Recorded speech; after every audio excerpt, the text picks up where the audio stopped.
Okay lang bang ipang-top up ang tubig sa coolant tank?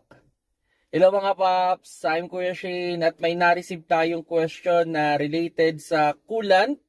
At yun, isang question is, nagpa-maintenance siya, ang pinang-top up sa kanyang coolant tank is tubig. Yung isang question naman is kung okay lang bang haluan ng tubig yung coolant. Okay, technically, pwede naman natin gamitin talaga yung ordinary water o yung galing sa gripo.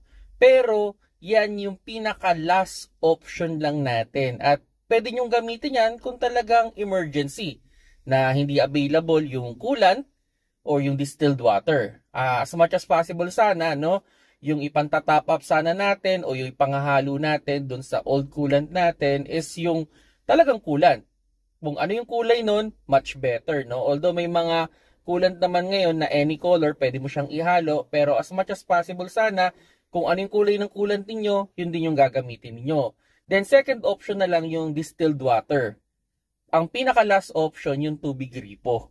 Kasi yung tubig gripo, mas marami siyang contaminant na pwedeng magpakalawang o magpakorode ng mga component natin sa loob ng ating engine. Kaya hindi yan recommended na ginagamit. Kung gusto nyo talagang alagaan yung makina ninyo, kayong gagamit ng tubig galing gripo. As much as possible, distilled water lang talaga yung gagamitin ninyo kung yun yung mabibili ninyo. Pero syempre, priority pa rin natin is coolant. So yun mga paps, no?